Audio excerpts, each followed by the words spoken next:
Hi everybody, I'm Linda, alcoholic addict. And my sobriety date is March 19th, 1984. And I'm going to talk about what it was like and what it's like, what it's been like and what it's like now. Experience, strength, and hope. Anyways, I grew up in Massachusetts in a little small town, and there was no alcoholism in my home when I was growing up. But I always felt like different than the other kids. And you know, I hear that a lot when I go to meetings and people tell their story. There was just something that wasn't right. I believe that I was born with this disease, but I also believe that I had the environment to create it. It was like the perfect storm to become an alcoholic. And I grew up in the 60s when everybody was experimenting with drugs and alcohol. And I had my first drink when I was probably 15 years old. I was at boarding school. And I don't remember where I got it, but I know that it was a bottle of Tango. I don't even know if they sell that anymore. I'm kind of dating myself. It's vodka and orange juice pre-mixed. And I drank a lot of it. And I got sick from it, and I loved it. It was the first time that I felt comfortable in my own skin, and I couldn't wait to do it again. And I had plenty of opportunity to do it again because every social event that I went to revolved around drugs and alcohol.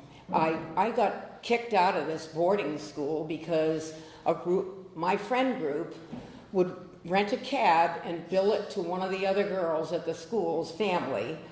And we would go to Chelmsford, Massachusetts, and get a bunch of beer and get drunk and then have a cab bring us home. And I got suspended for something else. And the reason I was in boarding school was because I got kicked out of high school. And my friends all got expelled while I was suspended, and then I got a letter in the mail inviting me not to come back the following year.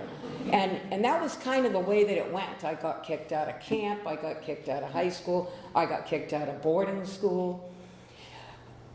I didn't have a very happy time growing up in my family. There were 4 of us, 3 girls, and then the rest of the family refers to my brother as the baby Jesus, was born like 5 years later. And my mother had waited her whole life to have a son.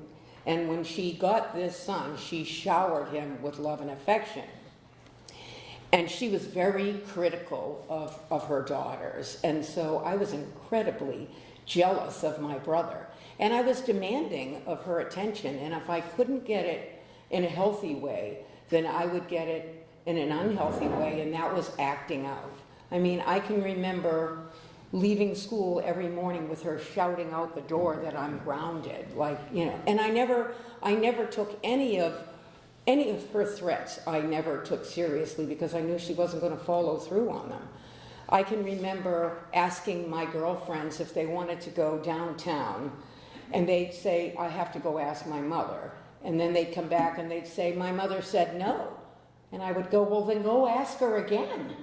Because I always did that until my mother finally said, just go, just get out of my sight. And so I learned at an early age that the rules didn't apply for me. And that was a tough lesson to learn when I was an adult. So my drinking and drugging really escalated when my younger sister, who was a year younger than me, got diagnosed with leukemia. She was 24 years old, and her and I hung out. She was much more responsible than me. And when my parents went away, she was left in charge, even though she was younger than me. And I was perfectly okay with that, but she was my cheerleader, and she defended me no matter what it was that I did. And I didn't have any skills how to deal with her dying. And I had a very, very verbally abusive mother who taught me at a really young age that I was unlovable, and I believed her. She told me, mainly because my sister and I were chubby growing up. and she didn't want to have fat daughters, and so I think she thought that she could shame us into doing something about it. But at the time, I didn't realize that I was using sugar as a drug. Sugar was like my best friend. It was the first drug that I ever got addicted to. And it made me feel loved and nurtured when I ate it, and I wasn't getting that anywhere else. And I did not understand that I had an addiction to it when I was that young. Nobody understood that. I also had undiagnosed ADHD, and back then they called that being an underachiever. And I didn't pay attention in class. I was only interested in things that interested me.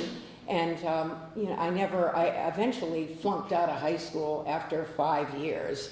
And it wasn't that I wasn't intelligent. It was that I did not have a clue how to do homework mainly, or how to do, my brain didn't operate the way they wanted it to. And I only found that out when my son was diagnosed with ADHD, and I read up on it, and I read this book called Driven to Distraction, also written by 2 doctors that had ADHD. And in the preface of the book, they said they were worried they wouldn't be able to finish the book. But I cried through the first half of that book because it described my whole childhood. It was like, so that was what was wrong with me. But back then, I believed that I was stupid, that I was unattractive, and that I was unlovable. And my mother told me those things, and I believed those things. So when I drank and when I drugged, I felt okay. I felt like invincible. I can remember all the parties I would go to with my girlfriends, and we had to drink a certain amount before we could even leave the house, and then more.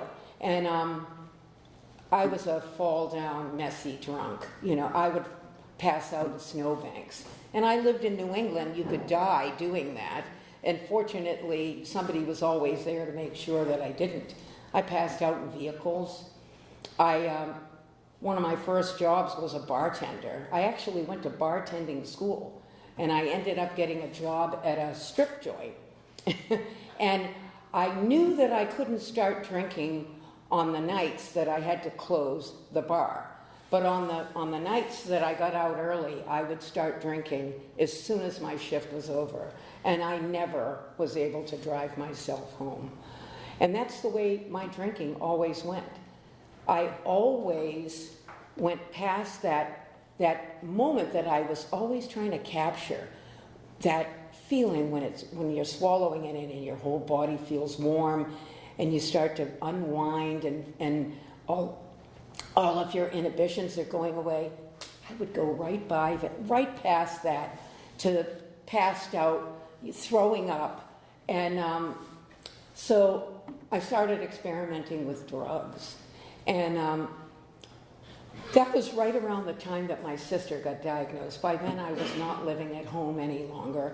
And my sister got diagnosed, and so it just elevated my drinking and drugging. And I can remember my sister married a guy in the military, and they came back from Europe and went to Washington to the Walter Reed Army Medical Hospital. And she was going to a doctor's appointment after she was diagnosed. And I coached her in the car for like a half an hour what painkiller for her to ask her doctor again. And we're in I'm in the waiting room with her, and she gets up to go, and she says, "I'm not going to do it." However, they gave it to her anyways because she was so sick. And I stole most of her medicine. And you know what? I didn't even feel bad about it because I felt like I needed it more than she needed it. And there's no way that I can make an amends to her. Like, I know she knew that I loved her and I was there for her till the end, and she did tell the doctor on me, and I never got access to any of that again. But when my sister died, I was not there for my family. I was committing crimes to support my drug habit, and it was in the newspaper on a regular basis. Like nobody, even my friends that I grew up with that were drinking and smoking pot, didn't want me coming to where they lived. And I was really angry with them over that too. But anyways, I probably wouldn't have wanted me around now either. Anyways, my dream after a while became to get on methadone, a methadone maintenance program, because I would get addicted to opiates, go to a detox, or go to a treatment program, which I was usually court ordered into.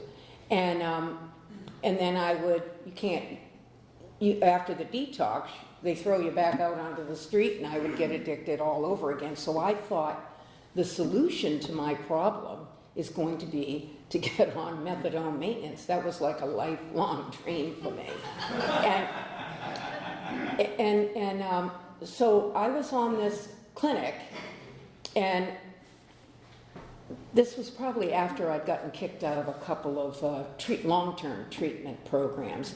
I was on this clinic, and in order for me to get on the wait list for methadone maintenance, I had to do counseling. And every week I would go to counseling, and all I would talk about would be my food addiction, which I didn't know it was an addiction at the time. So I finally committed to go to a meeting, and I met my first sponsor at that meeting. Actually, I was in an inpatient program at that point. And at those times, when I was in detoxes, they were at the state hospitals. I was at the Worcester State Hospital. This particular one was at the Boston State Hospital. And I ended up meeting my very first sponsor there. Her name was Joan. She was in OA and she was in AA, and she was Irish, and she lived in, I think she lived in Chelsea, and she was tough, and that's what I needed. And so I called her up. I didn't give her much detail. I didn't tell her anything about the drugs. And, but she told me the basics of the program. And I was too afraid of her not to do what she told me to do. And she told me I had to go to a meeting every day. And I had to call 3 women every day. And I had to call her at 5:45 every morning. And if I was 5 minutes late, she wouldn't answer the phone. So I called her on time. And I also had to get on my knees and ask God to get me through a day without a drink or a drug or a substitute. And then at night, I had to get back on my knees and thank God for getting me through a day. And absolutely no relationships. And I was furious over that because I had friends in the program and they were married. And I'm like, well, that's not fair. Why do I have to do this? And but I did it because she told me to do it, and she was my higher power at that time. I was too afraid to not do what she told me to do. And that was March 19th, 1983. And I'm grateful for that because I never had to pick up another coin. And I did exactly what she told me to do, and eventually I was unwilling to do some of the things that she told me to do, and I ended up not going to meetings for a while, and I had a really rough time with my food, with my eating disorder during that time. Also during that time, I had a baby, and before I had my son Zachary, I had a stillborn baby, and I did not drink or drug over that, and that was incredibly devastating. And I always thought that that it was my fault, that I had done something wrong, because they never knew why I lost that baby.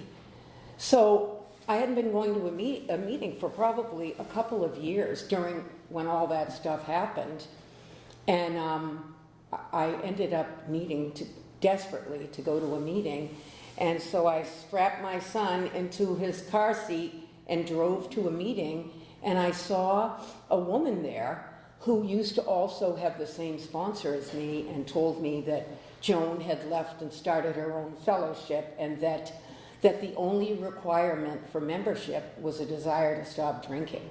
And that really saved my life, because I wasn't willing to do some of the things she was asking me to do, which was She wanted me to quit my job, which was in the pet industry, give away all my dogs, and disassociate myself with my family. She didn't think that I could get better unless I did all those things, and I lied to her for a while, but I was unwilling to do those. So once I bumped into this woman, Rebecca, and I asked her to be my sponsor, and she had said to me the only requirement for membership was a desire to stop drinking. I never stopped going to meetings after that. And I don't remember, I was probably 6 or 7 years sober by then. And I still had a very tumultuous relationship with my mother. That I blamed my mother in the beginning of my recovery. I blamed my mother for everything that was wrong with me. And I used to tell her that. But there was a huge part of me that still wanted my mother to love me the way that I thought that she should love me. And I thought when I had a son, because she adored my brother, I thought when I had a son, surely she would love my son and that would be good enough for me. And then I'd be okay. But the fact is, my son had horrible ADHD and hardly anyone could stand him, including me.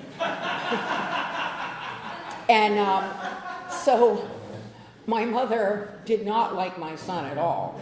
And at that point, I had a regular, my sister had a baby before she died, and I got to spend a lot of time with her, and I had her on a regular basis.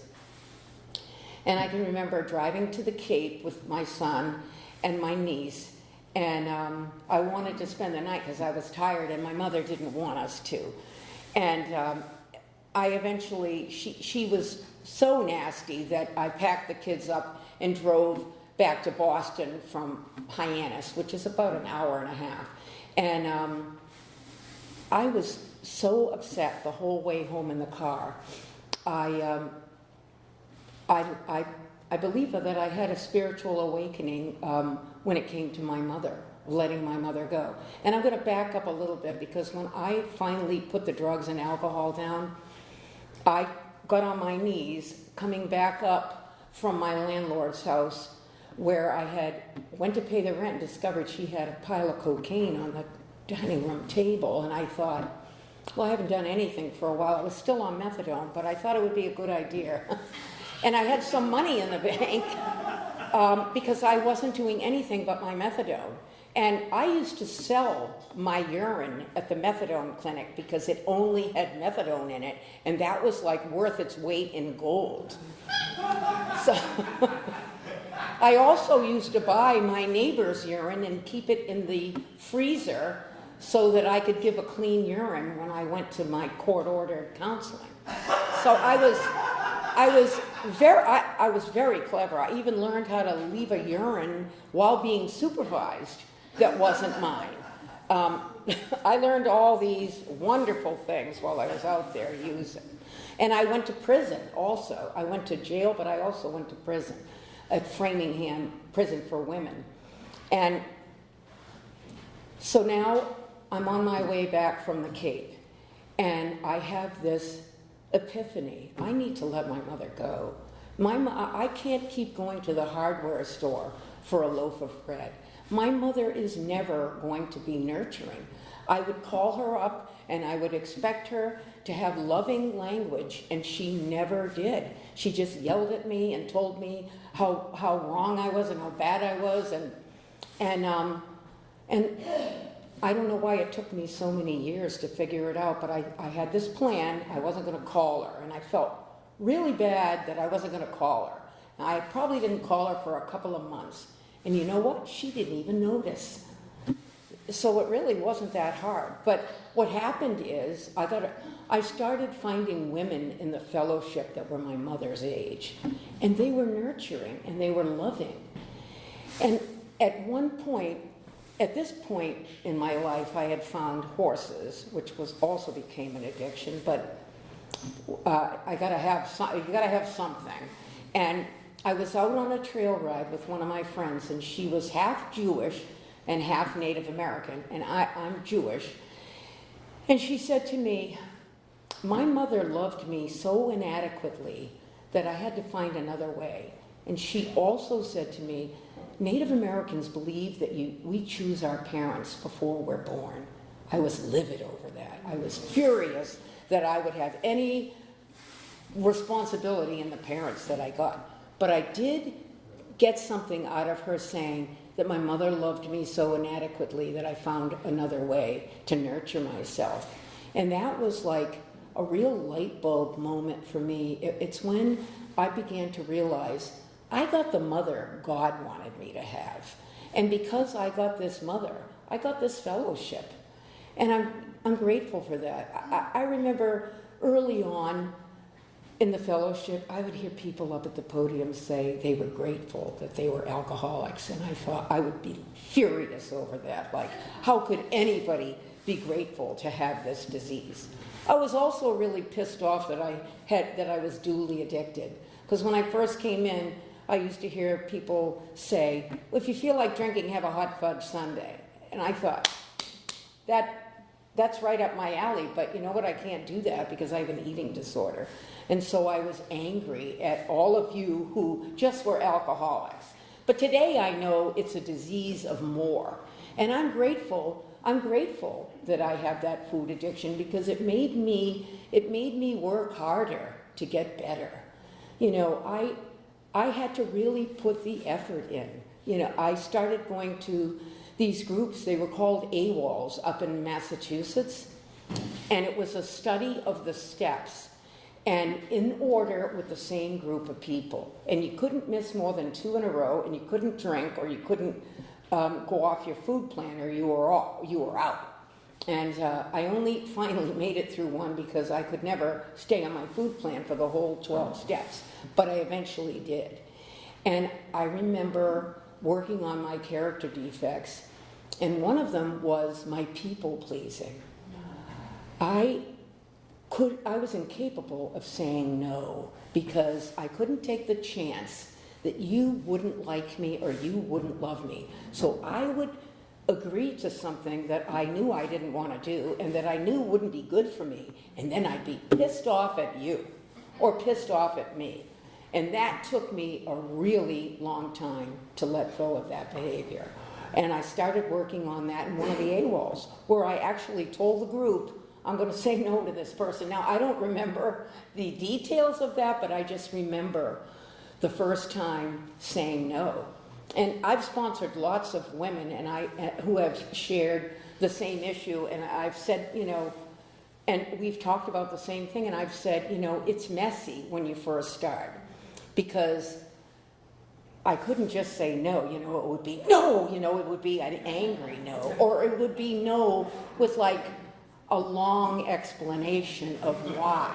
And I can remember saying no to somebody, and I was going into this soliloquy of why I'm saying no, and they'd hung up the phone and I didn't even know it. But I started to get more comfortable. You know, I heard in this fellowship, no can be a complete sentence. And I started getting more comfortable with that. And then I learned in this fellowship, resentments are the #1 cause of relapse. So I didn't know how to get rid of my resentments. And I was especially resentful to my husband. Because, you know, I always used to joke, being married is my greatest source of working on my character defects. And it took me a really long time to realize that I was co-signing a lot of my resentments. I was agreeing to do things that were creating resentments, and I wasn't even aware of it. And I was so unaware of it that I was so perplexed as to how to get rid of these resentments. And today I'm really grateful that I've gotten really good at saying no. I've also gotten good at setting boundaries. I've gotten good at not having toxic people in my life, even if they're family members. I don't have to hang around with people that aren't good for me. And I don't have to be mean about it either. I mean, I heard in another fellowship, say what you mean what you say, and don't say it mean. And, you know, for this alcoholic that was such a people pleaser, that was really challenging for me because so much of my self-worth was wrapped up in what other people thought of me. And today that's very different. When I go to bed at night and I'm taking an inventory of my day, I'm not thinking about all the people that I displeased. Because I'm thinking about, did I live the life that I think God wanted me to live? And it's peaceful for me. I know that when I do something that I don't think is right, that I promptly admit it and I apologize for it. And I remember the first couple of times that I made real apologies, because I said I was sorry all the time, and no one even wanted to hear that, because then I would do the behavior over again. And I remember one of my best friends, I had agreed to do something that I didn't want to do, and then I was pissed off at him. And I was at my shop in Framingham, and I was talking about him. I was trashing him. And he had come into the store, and he was standing in the front lobby listening to me, like, totally eviscerate his character. And he walked out, I heard the door shut, and I saw him walk through the parking lot, and I felt terrible. And it was probably the first time I made an amends without a but. Because I'd always said, I'm sorry, but if you didn't do that, I wouldn't have done that. And I called him up and I said, I apologize. I was wrong. I have no excuse for talking about you that way, and I hope you'll forgive me. And that was the first time I made an amends that was a real amends. And I cleaned up my behavior a lot because I didn't like doing that. And so if I don't behave in a way that requires an amends, that's a good thing. But I mean, I'm an imperfect human being, so I have made lots of amends, and most of them were to my husband. When I was sober, probably, I think I was 14 years sober when I met Gary, and I can remember I had a really broken picker, and especially because I had low self-esteem. And I wondered why I would date these guys that I would end up having to get restraining orders to get rid of them. And so what would happen is I would meet a guy, and I would stop doing the things that I do to take care of me, and I'd start taking care of them. I like to pick guys that I felt like that I felt like I could take care of. That they were not up to, like, they weren't as highly functional as me. I don't think I realized I was doing that, but they were fixer-uppers. And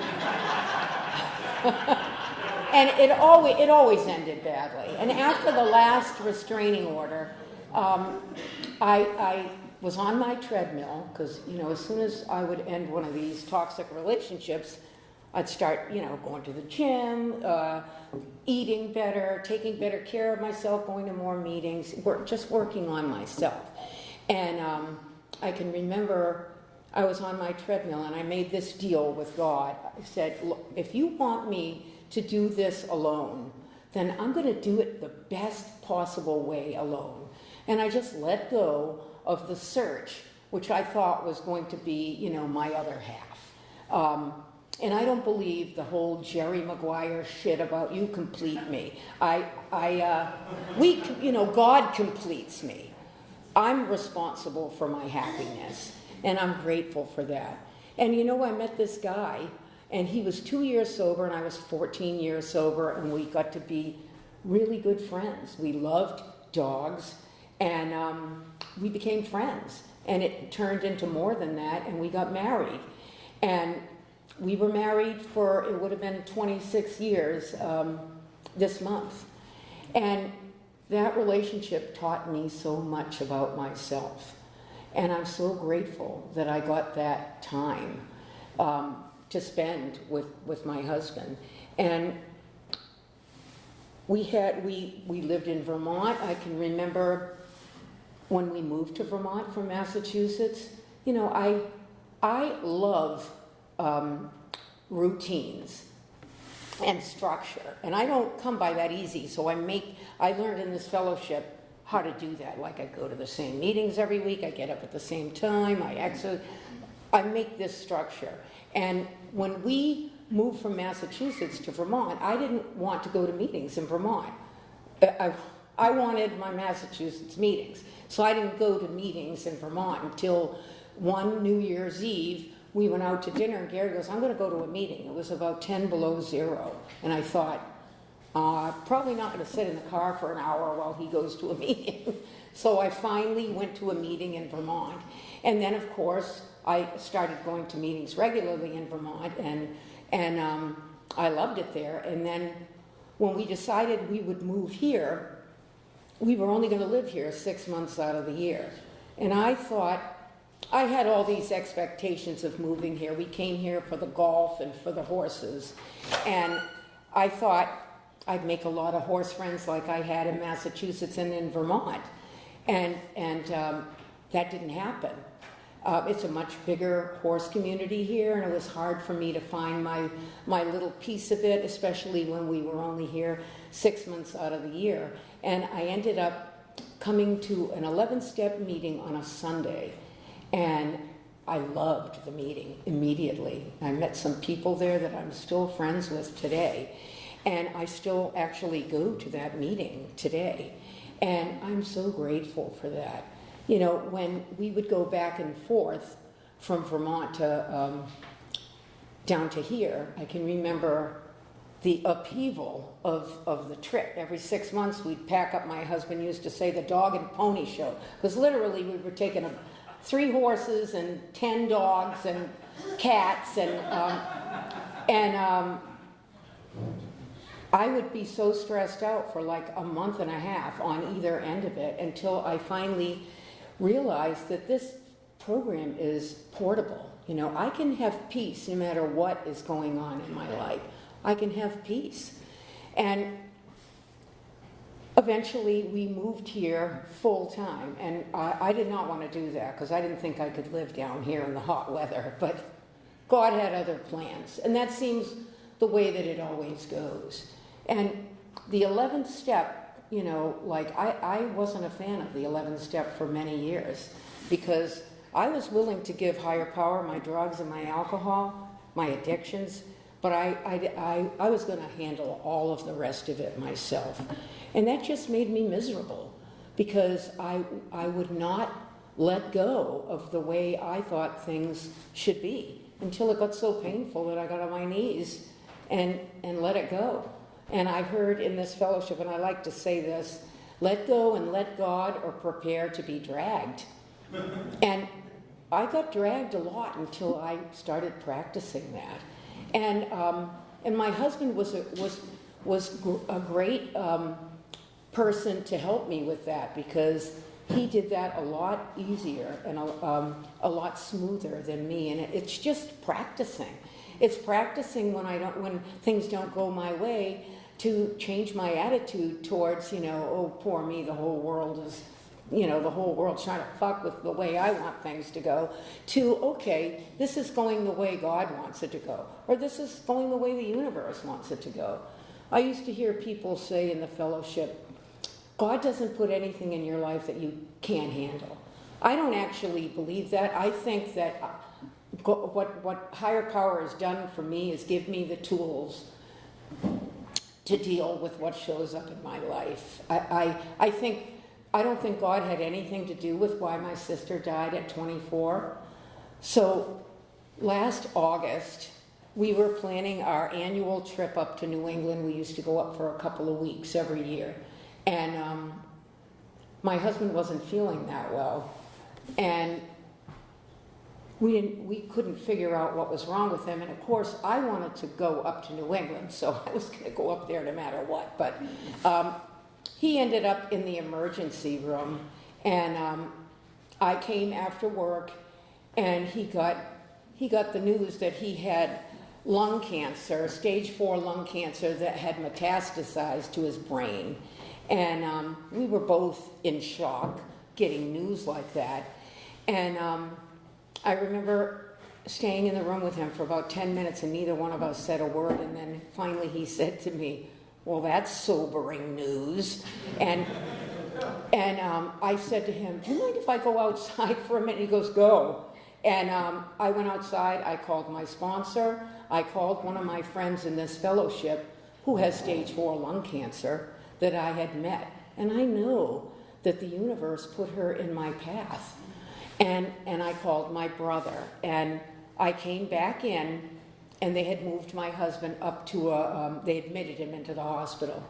And when I got up to his room, there was a nurse in his room, and I looked at her and I said, you look familiar. And she said, you look familiar too. And of course, Gary's like, do you have a horse? Do you have a dog?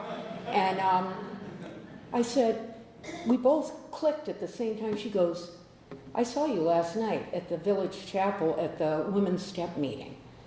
And as soon as she said that and I realized that, we started hugging one another, and I knew that my higher power was there.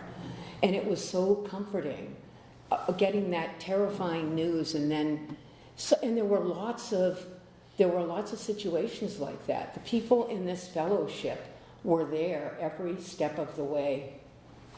And my husband wasn't afraid because he had a connection to a higher power that was unbreakable. And I was forced to concentrate on living on the 24 hours that I'm in. And it reminded me of when I first came into this fellowship, and I said, when my sponsor gave me all of the stuff that I had to do, I said, do I have to do this for the rest of my life? She goes, no, just till you go to sleep tonight. And I thought, you know what, I can do that. And so I did the same thing with Gary's disease. I could handle it until I went to sleep that night, and I didn't know the outcome. And so I lived every day like I didn't just get told that my husband was going to die, because actually nobody actually gave us a time frame, and I'm grateful for that.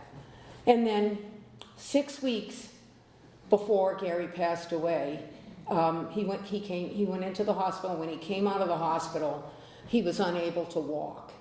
And his son, Dan, who many of you know, quit his job, and he was sober. He quit his job and he moved in with us so that Gary could come home, because I wouldn't be able to bring him home if I didn't have help. And I know that God was responsible for that. And for 6 weeks, we got to show him how much we loved him. And we did a lot of laughing also. Even though the situation wasn't funny, there was a lot of humor, and there was so much love. And I am so grateful that I got to show him how much I appreciated him and how much I loved him. And I've spoken, I thought about, after he passed away, I thought about all the stupid shit I bitched at him about. And I reached out to friends of mine in the program that are also widows and widowers, and they said, don't go there, don't beat yourself up. I did the best I could with the information that I had at the time. But I can't tell you how grateful I am that I got the time from when he was diagnosed till he died, that I could be the best version of myself that I could possibly be. And that would never have happened if I wasn't sober in this fellowship, and if I wasn't in recovery. Because for me, there's a huge difference between just putting the drugs and alcohol down and being in recovery. Being in recovery means changing my behavior. It means changing the way that I think. When I first came in here, I was told, all you have to do is change everything. I didn't know what that meant. People would laugh when they would hear it, and I would too. But the fact is that I don't resemble that person that walked in here 42 years ago at all. I also heard in this fellowship, if God is your co-pilot, you need to change seats. Because for a lot of my life prior to recovery, and even into recovery, the 5-year-old that was scared and hurt was in the driver's seat. That was who was making the decisions. And today, the adult is making the decisions, and I'm grateful for that. And when I don't know what to do, I don't do anything. Probably one of the best gifts that I ever got was, when I don't know what to do nothing. Because I never got in trouble from not saying something that I wanted to say. I heard in this fellowship, don't say it if it isn't kind, if it isn't necessary, and if it isn't honest. And for a while, I didn't have a whole lot to say. But as I practiced doing that, and I did not do that perfectly, as I practiced doing that, life got so much better. People weren't pissed off at me. I know that people really aren't interested in my opinion, or they'd ask me for it. Like, my sons talk to me because I don't offer up my opinion on a regular basis. Once in a while, they even ask for my opinion. I know I don't want somebody else giving me their opinion unless I've asked for it. So I have this toolbox of stuff that I've learned over the years in this fellowship that has started to show up like what you read in the promises. You know, I stayed because of the promises. When I heard that, that's what I wanted. But you have to work. Those promises don't happen unless you're in fit spiritual condition. When I first came in here, I didn't even know what fit spiritual condition even meant. And today, I know what it means for me, and it doesn't mean the same thing for everybody. But I know what it means for me, and I'm willing to do that, to take care of myself. And sometimes it's not the popular thing to do. Sometimes it would be easier. I look at today like an opportunity to practice working on my character defects if I have to have a conversation with somebody about boundaries, or if I have to tell, because it's my job to take care of me, nobody else's job. And if I don't do it, then I'm inviting discourse into my life. And I have a really good friend in the fellowship, and she told me a couple of things I never forgot. And one was, we teach people how to treat us. One of the other things she taught me that I love is, half my brain is manufacturing bullshit and the other half is buying it. And today I don't do that anywhere near as much. She also told me people don't do things unless there's something in it for them. And I know that as well. And today I don't need to behave in that way anymore, because if I want something, I can just ask for it. And if I don't get it, then I wasn't supposed to have it. And I'm grateful for all those lessons and all those tools that I've learned along this road. I'm grateful that I'm an alcoholic, because I have this beautiful fellowship that I can go anywhere in the world and go to a meeting, and there'll be people there that will want me to succeed just because I'm an alcoholic. I mean, I have not found any other place that I have ever been or belonged to that felt that way. I remember my husband telling me that quote, I think it was Charlie Chaplin, or I wouldn't belong to any club that would have me as a member. I don't feel that way about myself anymore. I believe that I'm worthy and that I deserve to be treated with love and respect. And for me, it's really about love. If I have love in my heart, then I can't do anything wrong. But I have to pay attention to what my motives are when I want something or when I'm planning on doing something. And if my motives are love, to love other people and to love myself, and I'm going to end with this. I learned in this fellowship that it's my responsibility to give it away. I can't keep it if I don't give it away. But I don't give away my essence today. I give away my surplus. I need to take care of me and not spend so much time and energy trying to fix the world around me. And I'm incredibly grateful for this opportunity to share my story tonight. Thanks.